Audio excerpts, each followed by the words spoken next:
ಆಚಿ ಮಸಾಲ. ಎಂತ ಅಡಿಗೆಯ ರುಚಿಯಾಗೋ ರಹಸ್ಯವು 20 ರೂಪಾಯಿ. ಕೇಂದ್ರ ಸಚಿವರಾಗಿದ್ದಂತಹ ಧರ್ಮೇಂದ್ರ ಪ್ರಧಾನ್ ರವರು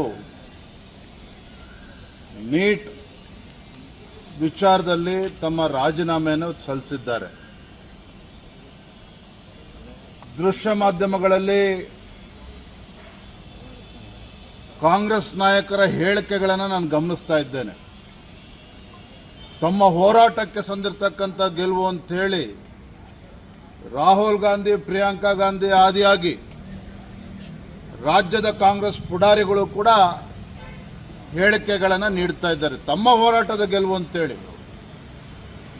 ಮತ್ತೊಂದು ಕಡೆ ಇದು ಕಾಂಗ್ರೆಸ್ ಪಕ್ಷದ ಗೆಲುವು ಅಥವಾ ಸಿಜೆಪಿಯ ಗೆಲುವು ಅಂತೇಳಿ ಅದು ಕೂಡ ಚರ್ಚೆ ನಡೀತಾ ಇದೆ ಬೇರೆ ಬೇರೆ ಟಿವಿ ಚಾನೆಲ್ಗಳಲ್ಲಿ.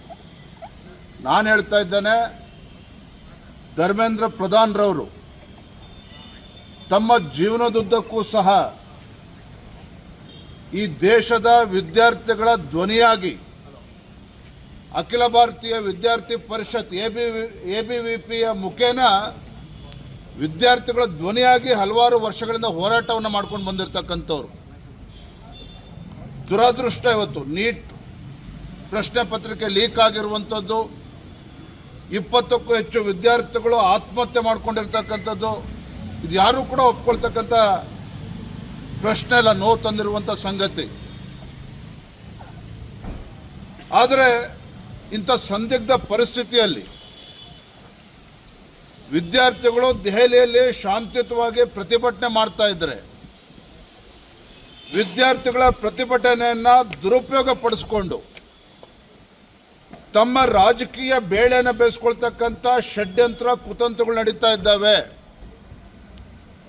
ರಾಹುಲ್ ಗಾಂಧಿ, ಕಾಂಗ್ರೆಸ್ ಪಕ್ಷ ತಮ್ಮ ರಾಜಕೀಯ ಭವಿಷ್ಯವನ್ನು ರೂಪಿಸ್ಕೊಳ್ಳೋದಕ್ಕೆ ವಿದ್ಯಾರ್ಥಿಗಳ ಭವಿಷ್ಯದ ಜೊತೆ ಚೆಲ್ಲಾಟ ಆಡ್ತಾ ಇರ್ತಕ್ಕಂಥದ್ದು ಕೂಡ ನಾವು ನೋಡ್ತಾ ಇದ್ದೇವೆ.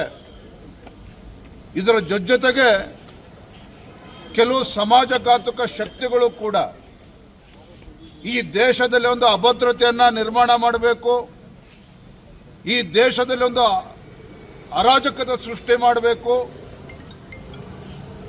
ಇದನ್ನು ನಾನು ಹೇಳ್ತಾ ಇಲ್ಲ, ವಾಂಗ್ಚುಕ್ ಅವರು ತಮ್ಮ ಉಪವಾಸ ಸತ್ಯಾಗ್ರಹದಿಂದ ಹಿಂದೆ ಸರಿಬೇಕಾದ್ರೆ ಇದನ್ನು ಕೂಡ ಅವ್ರು ಹೇಳಿದ್ದಾರೆ.